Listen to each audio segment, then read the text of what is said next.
Welcome to Maths Tuition Hub. This is the part 2 of the GCSE Grade 9 question series. Link to part 1 is in the description below. Please watch that video as well. Please subscribe for more Grade 9 question videos. Let's begin the questions now. The graph intersects at 2 points on x-axis where x equals minus 2.5 and x equals 1. And we need to work out the solution for f of x is greater than 0. The graph itself is an inverted parabola, which represents the negative quadratic graph. So the equation of the negative quadratic graph starts with minus x square. So f of x equals minus x square. That's not the complete equation, but we have x square term with a negative sign. If minus x square is greater than 0 and positive x square is less than 0, we need to work out the solution for positive x square less than 0. So there are two roots for this equation. The roots are minus 2.5 and 1. So the solution of x lies between minus 2.5 and 1.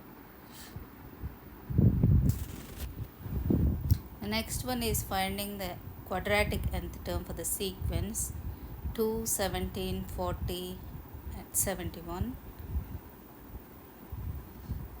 So first we find the term to term difference, that's called the first difference. So 17 minus 2 is 15, 40 minus 17 is 23, 71 minus 40 is 31. And first differences are not same, so we need to look at the second differences. All the second differences are the same. There are 8, so n square term is 8n square divided by 2, which is 4n square. So the 4n square is the first term of the quadratic nth term. So write down the sequence again. This is the given sequence, and we need to write down the sequence for 4n square now. 4 times 1 square, which is 4, and 4 times 2 square, which is 16, 4 times 3 square, which is 36, and 4 times 4 square is 64. Now we need to find the difference between these two sequences. 2 minus 4 is minus 2, 17 minus 16 is 1, 40 minus 36 is 4, 71 minus 64 is 7. Now we got the arithmetic sequence, so we have to work out the nth term for the arithmetic sequence. So the term to term difference again, which is 3 for each of these ones. So the arithmetic nth term starts with 3n, and we need to find the term before our first term. So it will be minus 5. So minus 5 plus 3 will give us our first term of the sequence, arithmetic sequence. So now the arithmetic nth term is 3n minus 5. So now the quadratic nth term is, we have to put these two terms together. So 4n square plus 3n minus 5. 4n square plus 3n minus 5 is the quadratic nth term. This is the sketch of the quadratic graph with the equation y equals x square plus bx plus c. The curve intersects x-axis at 2 points 5 and p, and in curve intersects y-axis at minus 10. And we need to work out the x-coordinate of the turning point here. So take the point, y-axis point 0 minus 10, and substitute that one in the equation of the curve y equals x square plus bx plus c. So x is 0 and y is minus 10. Substitute those values here. So now we got the c value is minus 10. And now substitute the point 50 on the in the same equation, y equals x square plus bx plus c.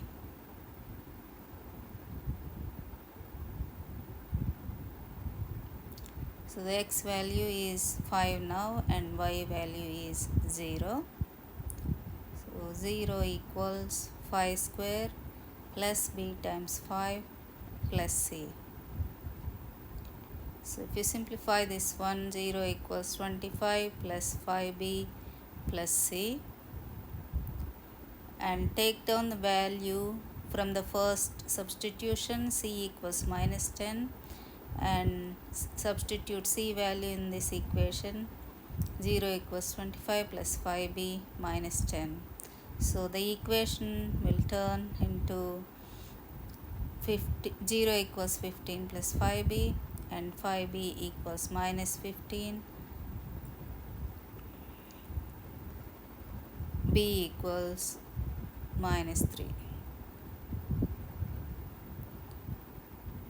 Now we got both c and b values. So we have to take down the equation of the curve again, x square plus bx plus c, and take b as minus 3 and c as minus 10. So write the new equation now with b and c values, x square minus 3x minus 10. Thus our quadratic equation for this curve now. Now we are finding the turning point, x coordinate of the turning point. So to find the turning point, we need to do the complete the square for this equation.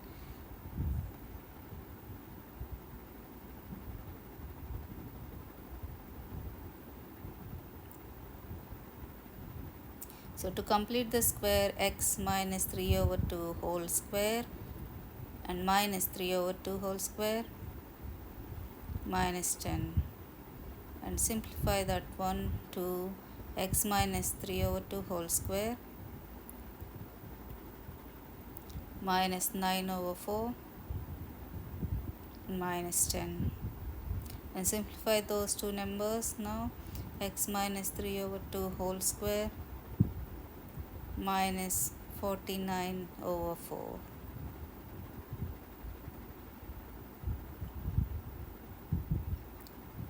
Now the x coordinate of the turning point will be 3 over 2.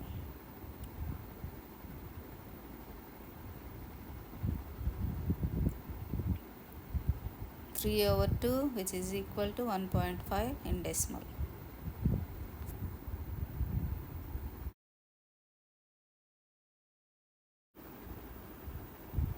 This is the distance time graph, distance in meters, time in seconds, and we need to estimate the speed in meters per second after 1 second of the time.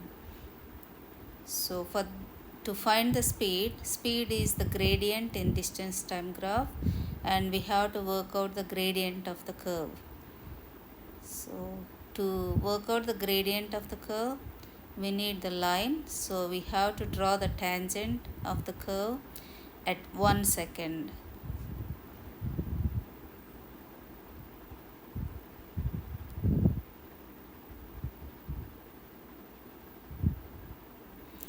So label the point at 1 second on the curve, and from that curve we have to draw the tangent to the curve. Tangent should pass through from only one point on the curve.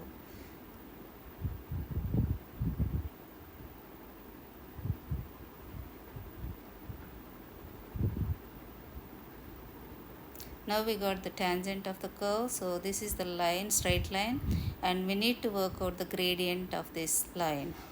So to find the gradient, so we need to draw right angle triangle using the tangent and work out the lengths of the right angle triangle. On the x-axis side it is 1 from 1 to 2, and on the y-axis side it is from 8 to 9.4, which is 1.4. So now the gradient is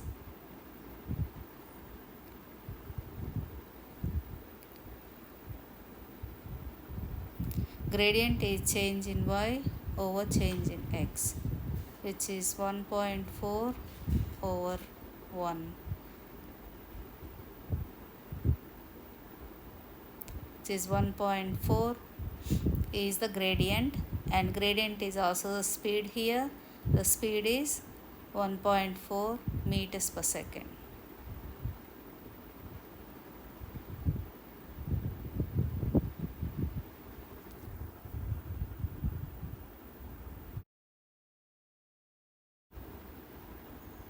In this question we have a triangular prism with the base ABCD is a rectangular base, and there is a triangular face. In the triangular face we have two lengths are equal, AE and BE are equal. That makes an isosceles triangle. So E is vertically above M. M is the midpoint of AB. So EM is the height of this triangle, and AB is the base of the triangle, and AM is half of the base of the triangle. So if AB is 16, AM is 8 centimeters, and AE is 17 centimeters, and BC is 30 centimeters. So in this question we have to show that EM is 15 centimeters. So draw the right angle triangle between AEM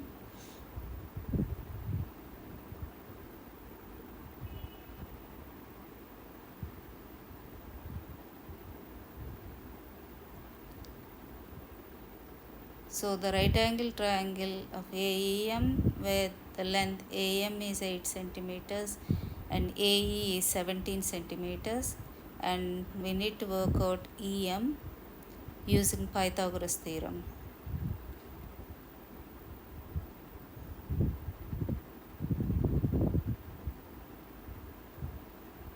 So EM is square root of AE square minus AM square. So square root of 17 square minus 8 square. Use a calculator at this point and enter square root of 17 square minus 8 square in the calculator. That will give us 15 centimeters. So EM is equal to 15 centimeters.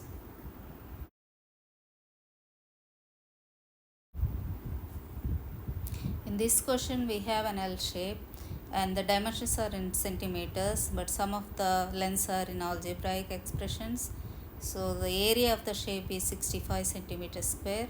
We need to work out the value of x and divide L shape into two parts in order to find the area. So find the area of each part.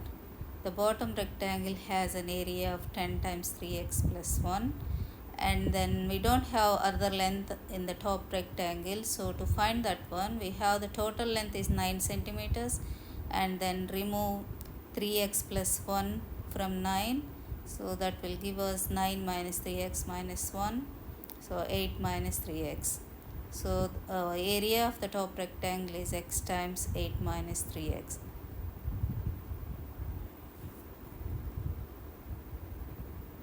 So now we will work out the total area using these two expressions.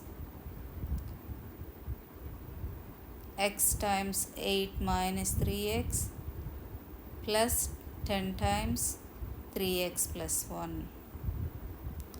And the total area is also given as 65 centimeters square. So 65 is equal to that expression here, 8x minus 3x square plus 30x plus 10. Simplify this expression and make it as a quadratic expression.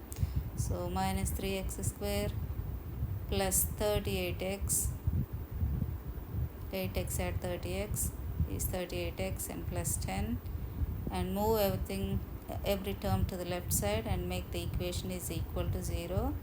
So 3x square minus 38x plus 65 minus 10 is equal to 0.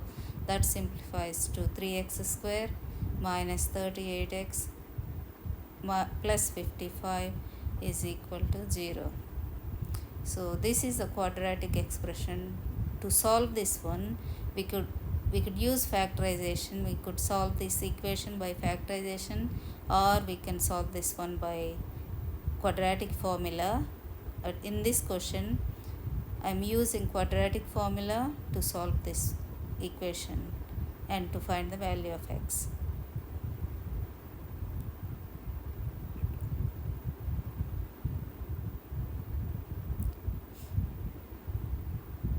So we are using quadratic formula to solve this quadratic equation. The quadratic formula is x equals minus b plus or minus square root of b square minus 4ac over 2a. So we get the ABC values from the equation, quadratic equation. A equals 3, which is coefficient of x square, b equals minus 38, which is the coefficient of x, and c is 55. And substitute these values in the quadratic formula. X equals minus 38, so b is minus 38, so b has negative as well, and plus or minus square root of minus 38 whole square,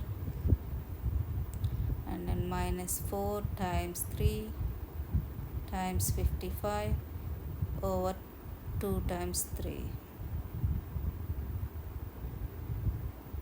So enter this value, this whole thing using fraction button in the calculator, the plus first, and that will give you 11, and if you enter with the minus in the middle, that will give you 1.66, 6 recurring, so 1.66. So we need to ignore 11 here. We can't take 11 because if you take 11, 8 minus 3x, if x is 11, that will become negative. So we don't have negative lens here. So just ignore x is 11. So the answer is x equals 1.66. So the x value for this question, the suitable x value is x equals 1.66.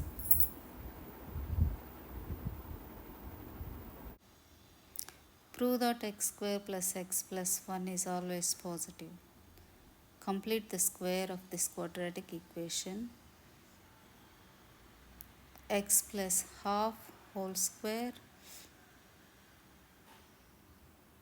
minus half square plus 1. X plus half whole square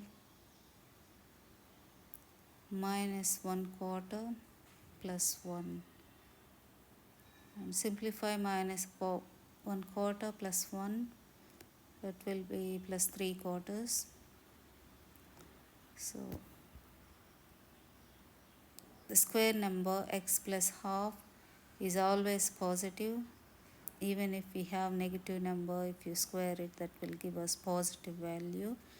So the square numbers are always positive.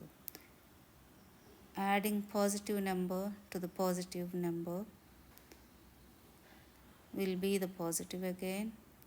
So adding square plus 3 quarters, that will give us positive value again. Therefore x square plus x plus 1 is always positive.